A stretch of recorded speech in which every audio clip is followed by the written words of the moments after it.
भाग 9। जब सांस में संकल्प जुड़ जाए तो चमत्कार कैसे होते हैं। यह वह अध्याय है जहां बुद्ध एक सामान्य बालक को केवल श्वास और संकल्प के बल पर जीवन का मार्ग बदलना सिखाते हैं। यह कहानी उस सूक्ष्म क्षण को उजागर करती है जब सांस सिर्फ ऑक्सीजन नहीं बल्कि ब्रह्मांडीय इच्छा बन जाती है। उस दिन बुद्ध गांव के बाहर आम्र वृक्ष के नीचे बैठे थे। कुछ बालक उनके पास आकर बैठ गए, आंखों में मासूमियत, मन में चंचलता। उन्हीं में एक बालक था, नाम था राहुल। दुबला, डरा सहमा, अक्सर रोता रहता था। बुद्ध ने पूछा, राहुल, क्यों उदास हो? बालक बोला, मुझे कुछ भी याद नहीं होता, न पढ़ाई न मंत्र। मुझे सब कहते हैं कि मैं कुछ नहीं कर सकता। क्या सचमुच मैं व्यर्थ हूं? बुद्ध की आंखों में एक कोमल करुणा चमकी। उन्होंने उसके सिर पर हाथ रखा और कहा, नहीं राहुल, कोई भी व्यर्थ नहीं होता। तुम्हारी सांस में एक संकल्प की शक्ति है। जिस दिन तुम हर श्वास के साथ एक संकल्प जोड़ लोगे, उस दिन चमत्कार होगा। बुद्ध ने कहा, हर सुबह 21 सांसें लो और हर सांस के साथ एक वाक्य दोहराओ, मैं बुद्धिमान हूं, मैं जागरूक हूं, मैं सक्षम हूं। ये केवल शब्द नहीं, ये ब्रह्मांड को भेजे गए संदेश हैं। जैसे ही श्वास भीतर जाती है, वह तुम्हारी चेतना को रूप देती है।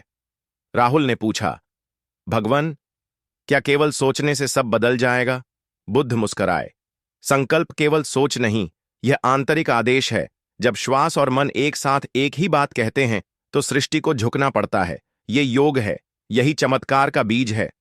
राहुल ने वही किया, हर सुबह हर रात बिना चूके 21 गहरी सांसें और हर सांस के साथ मैं बुद्धिमान हूं, मैं जागरूक हूं, मैं सक्षम हूं।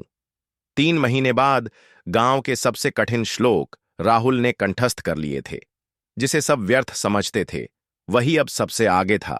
गुरुजनों ने पूछा, तूने यह कैसे किया बालक? राहुल ने केवल मुस्कुराकर कहा, मैंने अपनी सांस से बात करना सीख लिया है। अब वह मुझे मेरी शक्ति याद दिलाती है। आज भी अगर तुम श्वास में संकल्प जोड़ सको तो असंभव को संभव होते देखोगे। हर दिन एक सकारात्मक वाक्य, हर सांस एक प्रार्थना, हर क्षण एक दिशा। यही बुद्ध की विद्या थी, यही श्वास का चमत्कार है। क्या आप भी अपनी सांस में संकल्प जोड़ सकते हैं? आज से शुरू कीजिए। हर सुबह हर रात 31 श्वासों के साथ एक संकल्प दोहराइए। कमेंट में लिखिए, आज से मेरी हर सांस में संकल्प है।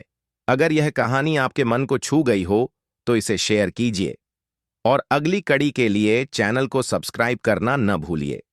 अगले भाग में जानिए, जब सांस दुख से घबरा जाए तो बुद्ध क्या करते हैं, जहां वे एक विधवा मां को केवल सांस के बल पर शोक से बाहर लाते हैं। यात्रा जारी है, सांस गहराई ले रही है।